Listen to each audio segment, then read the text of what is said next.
Olha, se teve uma franquia que foi injustiçada aí no mundo do cinema, com certeza foi a franquia Nárnia. Uma franquia que poderia render diversos filmes fantásticos e que poderia marcar para sempre a história do cinema, se resumiu apenas a uma trilogia com um filme muito legal e dois filmes bem questionáveis. Então nesse vídeo aqui eu decidi fazer um vídeo de análise, um vídeo de crítica sobre a trilogia de Nárnia. Então já aqui no começo desse vídeo eu vou estar aí pedindo para vocês se inscreverem aqui no canal, deixar o seu like, porque o seu like ele é muito importante. Ele ajuda demais no crescimento do canal, que vocês nem fazem ideia. Então, sem muita enrolação, bora logo começar a falar sobre a trilogia de Nárnia. E já aqui no começo desse vídeo, queria mostrar aí pra vocês a novidade, que é o microfone novo que eu comprei. Esse daqui é o BM800, é um microfone que eu gostei bastante dele. A princípio eu tinha achado ele um pouquinho mais baixo, mas ele tá ajudando demais aqui na gravação do vídeo, principalmente porque ele foca muito apenas na minha voz. O microfone de lapela que eu tinha, ele captava muito o ambiente que tinha ao meu redor. Aqui, com esse microfone, pode estar aqui pegando fogo bem atrás aqui do vídeo, da câmera, que ele vai captar apenas a minha voz. E sim, eu vou estar segurando ele aí em todos os vídeos com a minha mão, porque ele veio com o braço articulado, que eu acabei não gostando muito dele, e eu me senti muito mais à vontade segurando o microfone com a mão, porque assim eu consigo gesticular melhor com meus braços, e ele serve basicamente como aquele truque da caneta, sabe? Quando as pessoas estão falando e seguram a caneta para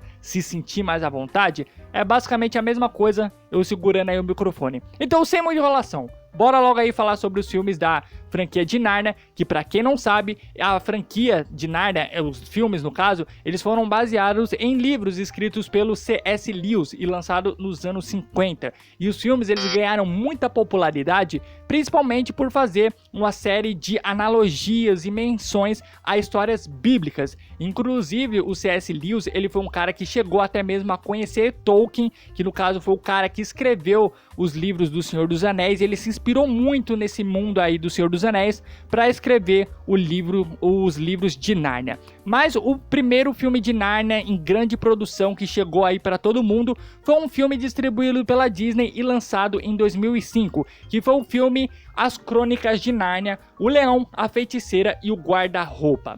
Esse filme, para quem não sabe, ele foi dirigido pelo mesmo diretor dos dois primeiros filmes da franquia Shrek, que no caso é o Andrew Anderson, se eu não me engano é assim que se pronuncia o nome desse cara. E eu fiquei muito surpreso com isso, porque ele é um cara que veio da animação e já foi logo dirigir uma grande produção, pois Nárnia foi um filme que teve aí um orçamento muito alto, e você vê cada centavo nesse filme aplicado ali na tela, porque logo de cara uma das coisas que mais chama atenção nos filmes de Nárnia é como tudo é muito bem feito, principalmente aí nesse filme. E eu acho que ele é um filme que logo no começo ele consegue te encantar e fazer você ficar imerso naquele ambiente fantasioso por uma série de questões cinematográficas, como a trilha sonora, a montagem, as atuações, mas principalmente eu acho que toda a composição ali do cenário e do figurino e da maquiagem de diversos personagens faz com que você fique mergulhado naquele mundo fantasioso. Sem falar que a gente é apresentado a diversos personagens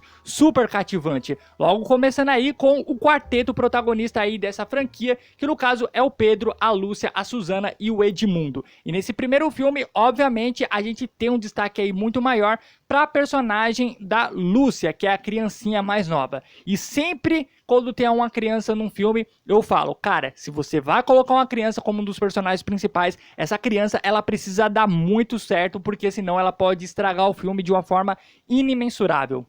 E a personagem da Lúcia, ela super funciona aqui nesse filme. A atriz é extremamente carismática, é uma criança que consegue entregar ali uma boa interpretação e ela consegue interagir ali muito bem com os outros personagens que, querendo ou não, elas têm uma função um pouco mais importante aí na narrativa do filme.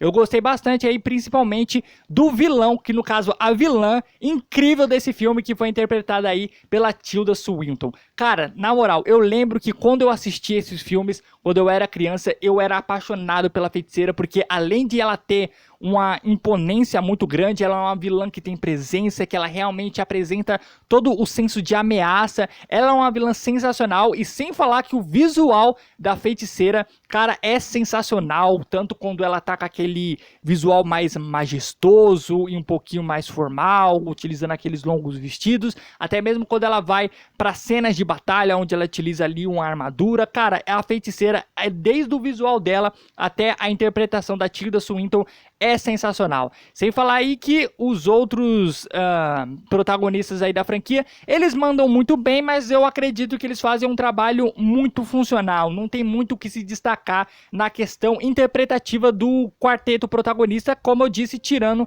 a Lúcia, é óbvio. Sem falar também que, como a gente ainda tá seguindo aí nessa linha de comentar sobre as atuações, o Liam Neeson, cara, fazendo aí a voz do Aslan, foi outro show que ele deu. É claro que você vê ali o Aslan com toda a sua presença. Ele é um personagem extremamente cativante, mesmo aparecendo um pouco. Ele é aquele personagem que intriga muito com o pouco que ele aparece e o que as pessoas falam sobre ele, toda a mitologia que é construída sobre ele.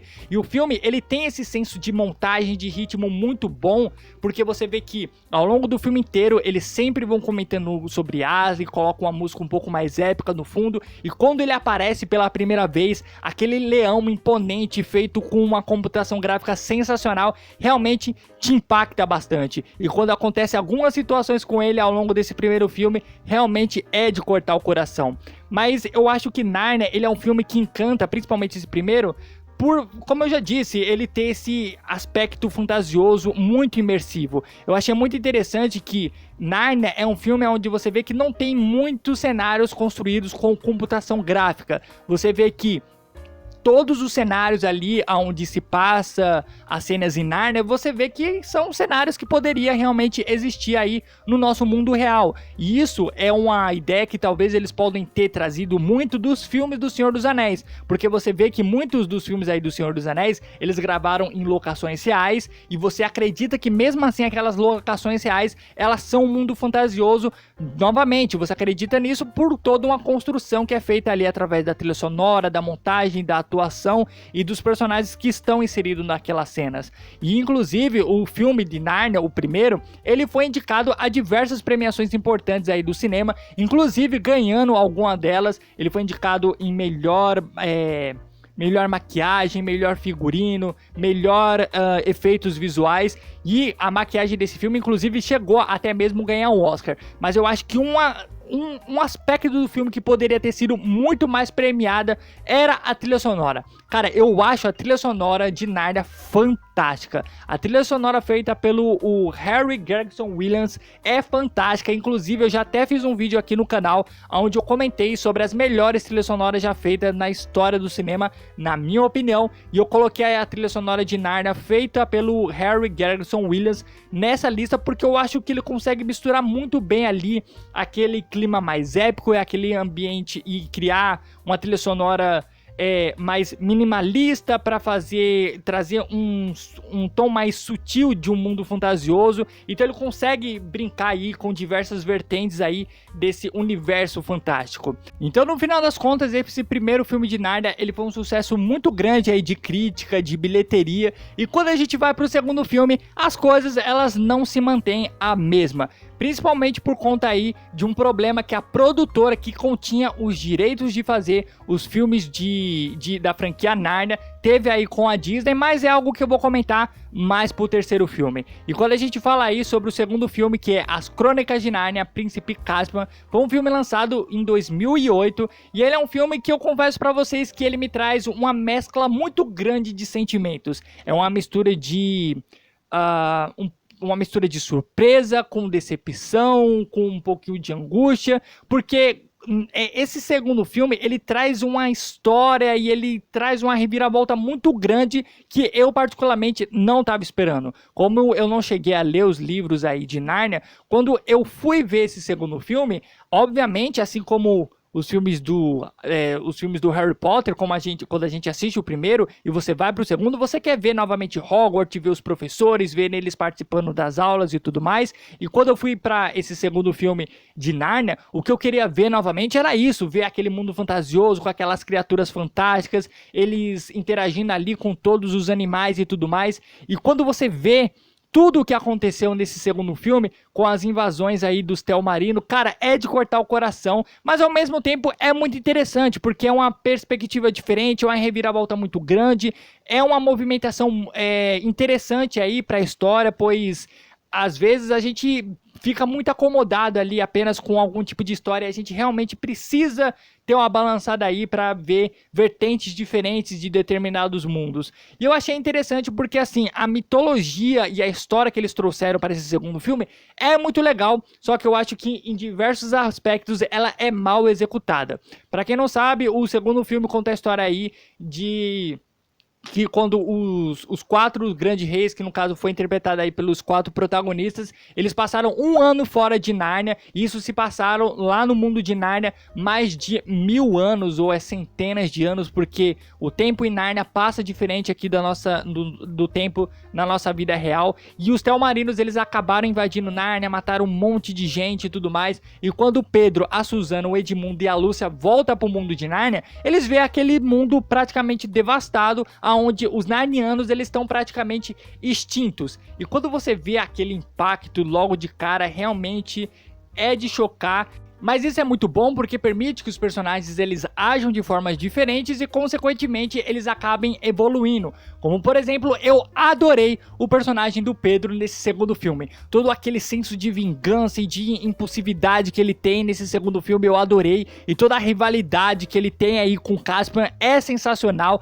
Inclusive o ator, eu acho que ele até faz um trabalho interpretativo muito melhor nesse segundo filme. É claro que você vê ali que alguns personagens eles acabam ficando com um pouquinho menos de atenção, como por exemplo é o caso do Edmundo. Nesse segundo filme ele é praticamente apagado, mas em consideração outros personagens eles acabam tendo um destaque maior, como é o personagem da Susana. Ela deixa de ser uma menina que fica ali em segundo plano e acaba passando ali por alguns artifícios do roteiro para tirar ela do confronto. Nesse segundo filme aqui, você vê que ela tá diretamente ligada nas batalhas, nas duas grandes cenas de ação, digamos assim, de batalha que tem, ela tá participando, ela comanda os exércitos, isso tudo é muito legal você ver ali a evolução do personagem.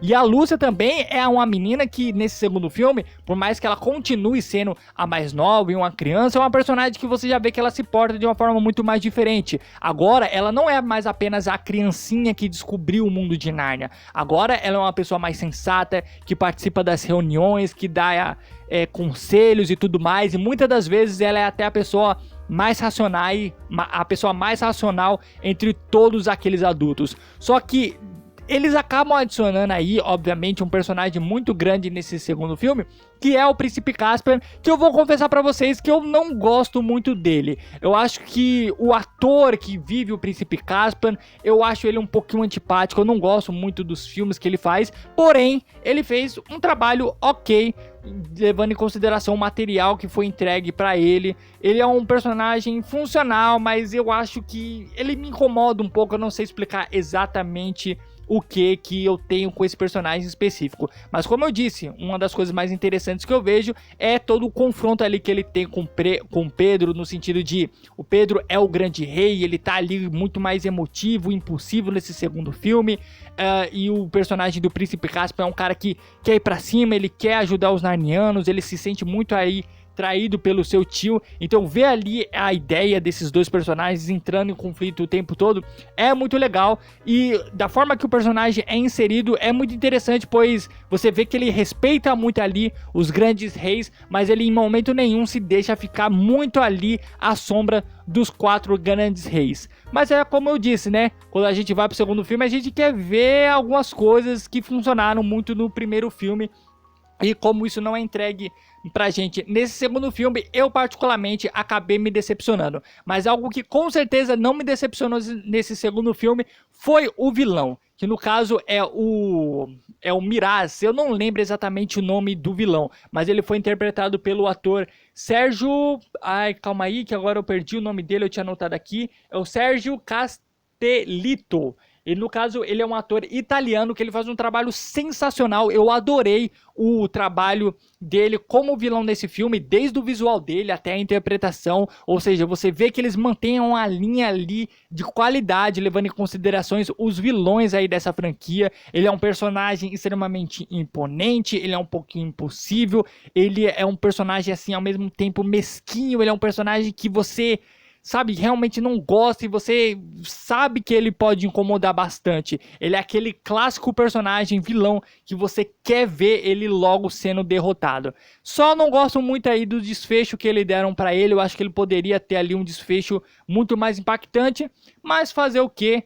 Foi aquilo que eles acabaram fazendo com o personagem. E nesse segundo filme você vê ali que os efeitos visuais eles permanecem aí muito bem feitos. Você vê que as cenas de ação elas continuam sempre bem inventivas, levando em consideração até que o diretor desse segundo filme foi o mesmo diretor do primeiro. Eu só achei um pouquinho estranho a edição desse segundo filme, pois diversos momentos, quando tem principalmente aí as cenas de ação, as cenas de batalha e tudo mais, você vê que tem alguns cortes meio abruptos que não fazem muito sentido, que acabam não conectando de uma forma fluida com as cenas que vem logo em seguida, mas é algo que acabou me incomodando, mas não que prejudique de fato ali o andamento da história. Se eu fosse resumir basicamente tudo que eu sinto em relação a esse segundo filme é que é uma história muito boa, que acabou me incomodando um pouquinho, mas no final das contas é uma história interessante de se acompanhar. Mas quando a gente vai agora pro terceiro filme, que é o filme As Crônicas de Nárnia, A Viagem do Peregrino da Alvorada, que foi um filme lançado em 2010, aí que eu acho que as coisas elas desandam de vez. Mas até para vocês entenderem melhor tudo o que aconteceu em relação a esse terceiro filme, eu acho interessante dar uma contextualizada. Os filmes da franquia Nárnia, eles pertencem aí os direitos cinematográficos a uma produtora chamada Alden Media, que no caso foi uma produtora que ela fez parceria aí com a Disney para a Disney distribuir os dois primeiros filmes da franquia Nárnia. O primeiro filme que foi lançado em dezembro de 2005, ele foi um sucesso muito grande de bilheteria e de crítica, e ele foi um sucesso muito grande de acordo aí com os investidores e com os executivos dessa produtora, muito por conta ali da data onde ele foi lançado, pois dezembro muitas vezes é um mês onde tem alguns blockbusters sendo lançados, só que é um mês que não tem muita concorrência. Então muitas vezes os filmes que eles acabam ficando para dezembro,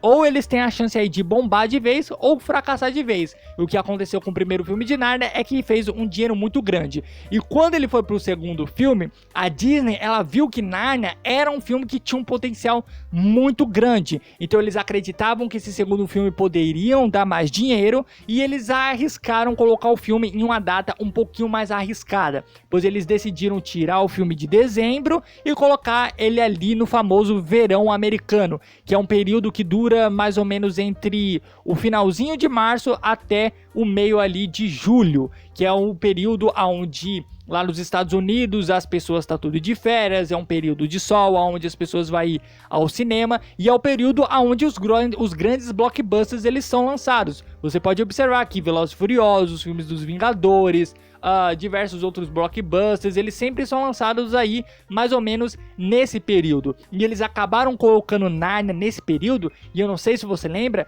mas em 2008, quando foi lançado esse segundo filme, foi o mesmo ano que foi lançado Batman, o Cavaleiro das Trevas, e o primeiro filme aí do Homem de Ferro. Então Nárnia acabou competindo aí com esse filme, e o que acabou acontecendo é que o filme ele não deu um resultado muito interessante nas bilheterias, o que fez com que a Alden Media ela tirasse aí a sua parceria com a Disney e fosse fazer o terceiro filme com a Fox. Com a Fox ela conseguiu novamente jogar o filme lá para dezembro, só que você já vê que logo de cara não tem a mesma característica, sabe? Eu vi quando eu assisti pela primeira vez esse filme, esse terceiro filme de Nárnia lá quando eu era criança, eu sentia que parecia que aquele lugar não era o mesmo mundo. Você vê que os cenários, a forma como a história é contada, a delicadeza que muitas vezes tinha os primeiros filmes, pois querendo ou não, na minha percepção, os primeiros filmes eles têm uma questão de ter um coração ali, sabe? Ter uma coisa muito sentimental nos primeiros filmes. Nesse terceiro, na verdade, eu já não sinto. Eu sinto que ele é mais um filme de aventura, extremamente genérico, com alguns personagens que de fato não funcionam. Nesse terceiro filme, a gente acompanha aí a história da Lúcia e do Edmundo voltando aí pro mundo de Nárnia, dessa vez sem a presença do Pedro e da Susana, mas com seu primo Eustáquio. Eustáquio. E cara, eu particularmente não gosto muito desse terceiro filme, principalmente por conta da ideia em si desse filme, do fato de ter uma nuvem, uma névoa fantasiosa que vem ali de uma parte obscura de Nárnia, que tá ali corrompendo diversas pessoas. Você não tem uma presença física, um personagem ali que represente de fato o mal, eu acho que isso é um problema muito grande, porque você não cria um senso de urgência, você não cria ali um senso até mesmo de antipatia por determinado personagem. Então você vê muitas vezes que os personagens principais, que são os mocinhos, eles não têm com quem contracenar. Muitas vezes é uma interpretação deles com eles mesmos, onde eles se desentendem entre eles, que na minha opinião, eu acho que não funciona muito bem. Então eu acho que de fato a falta de um vilão nesse terceiro filme incomodou bastante. Até mesmo ali, toda a história que é contada no sentido de a gente vai pra cá, depois a gente vai pra lá, dá muito mais a sensação de que esse terceiro filme eles estão passando apenas mais por uma aventurinha que durou um final de semana, diferente dos dois primeiros filmes, que você vê que de fato as histórias elas têm importância, é a grande batalha que se eles perderem tá tudo acabado, onde isso vai decidir o futuro de Nárnia. Nesse terceiro filme não, eu senti mais que é uma aventurinha que, querendo ou não, é algo que não necessariamente é ruim, mas eu acho que, levando em consideração o que foi apresentado pra gente nos dois filmes anteriores, eu acho que acaba incomodando quem era fã e gostou muito aí dos filmes anteriores. É claro que nesse terceiro filme a gente tem a oportunidade de ver novos personagens tendo oportunidades que eles não tiveram nos filmes anteriores, como por exemplo a personagem da Lúcia. Eu gostei bastante de ver ela aí como uma personagem que ela vai agora pra batalha, ela luta, ela participa ali das investigações, ao invés de ficar sempre jogada ali para escanteio, sendo tratada como uma criança. Eu gostei muito da evolução que ela teve nesse filme. Mas algo que não se perde é a qualidade aí da produção do filme. Por mais que ele tenha algumas coisas bem genéricas nesse terceiro filme, você vê que diversas coisas são muito bem feitas. Todas as cenas do navio, deles ali em alto mar, até mesmo o dragão que aparece nesse filme é extremamente bem feito. E tem um personagem que ganha bastante destaque nesse terceiro filme, que é o personagem do Will Poulter. No caso, eu acho que é assim que se pronuncia o nome dele. Das primeiras vezes que eu tinha assistido esse filme, eu tinha gostado bastante aí do personagem, tinha achado ele extremamente divertido. Já agora, assistindo ele alguns dias atrás, até mesmo para gravar esse vídeo aqui, eu já não gostei tanto. Eu achei ele um personagem muitas vezes inconveniente, que acaba não agregando muito na história, servindo apenas ali com um alívio cômico que tem uma outra piada que de fato é engraçada. Mas no final das contas eu acho que a franquia Nárnia ela acaba tendo um peso muito mais positivo por conta da magia incrível que principalmente aí o primeiro filme transmite. Mas eu quero saber aí de vocês o que vocês acham da franquia Nárnia. Deixa aí nos comentários se vocês gostaram deste vídeo, se inscreve aí no canal, deixa o seu like e comenta aí se vocês queriam também ver um quarto filme da franquia Nárnia com um elenco principal de volta, que é uma das coisas que eu mais queria ver na história do cinema. Então é isso, até a próxima semana com mais um vídeo do Diário do Cinema.